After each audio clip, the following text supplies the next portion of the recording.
Welcome. Today we're reading the chapter The Uselessness of Passports, of the novel Around the World in 80 Days. Now, sit tight and let's get into it. The detective passed down the key, and rapidly made his way to the consul's office, where he was at once admitted to the presence of that official. "Consul," said he, without preamble, "I have strong reasons for believing that my man is a passenger on the Mongolia." And he narrated what had just passed concerning the passport. "Well, Mr. Fix," replied the consul, "I shall not be sorry to see the rascal's face. But perhaps he won't come here, that is, if he is the person you suppose him to be.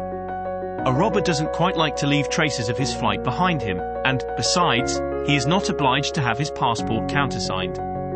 If he is as shrewd as I think he is, Consul, he will come. To have his passport visited. Yes, passports are only good for annoying honest folks, and aiding in the flight of rogues. I assure you it will be quite the thing for him to do, but I hope you will not visa the passport." "Why not? If the passport is genuine, I have no right to refuse. Still, I must keep this man here until I can get a warrant to arrest him from London." "Ah, that's your lookout. But I cannot."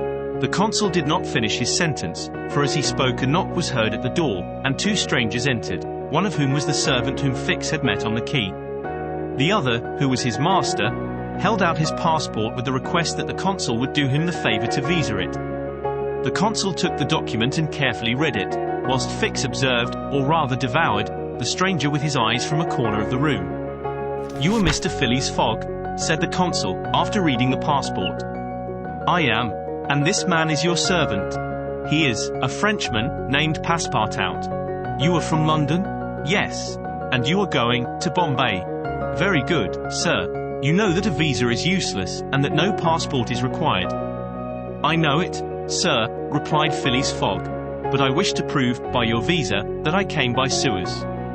"Very well, sir." The consul proceeded to sign and date the passport, after which he added his official seal. Mr. Fogg paid the customary fee, coldly bowed, and went out, followed by his servant. "Well?" queried the detective. "Well, he looks and acts like a perfectly honest man," replied the consul. "Possibly, but that is not the question. Do you think, Consul, that this phlegmatic gentleman resembles, feature by feature, the robber whose description I have received?" "I concede that. But then, you know, all descriptions—" "I'll make certain of it," interrupted Fix. "The servant seems to me less mysterious than the master. Besides, he's a Frenchman, and can't help talking. Excuse me for a little while, Consul." Fix started off in search of Passepartout.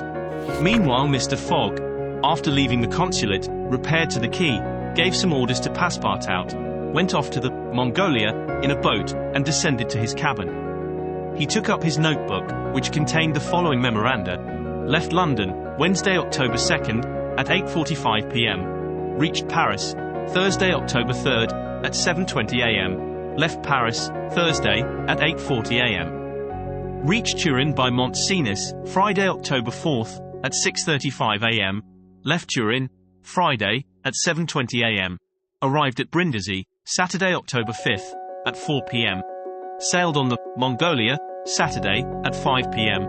Reached Suez, Wednesday, October 9th, at 11 a.m. Total of hours spent, 158.5, or, in days, 6 days and a half.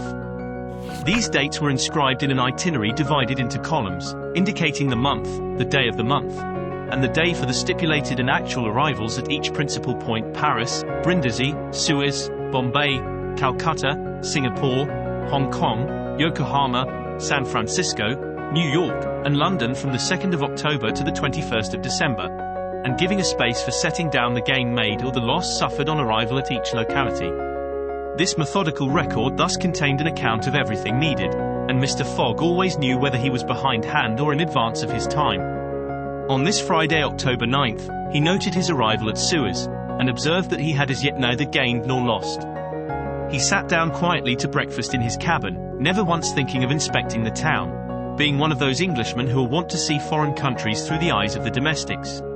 Did you enjoy today's chapter of Around the World in 80 Days? Why not subscribe and ring the bell?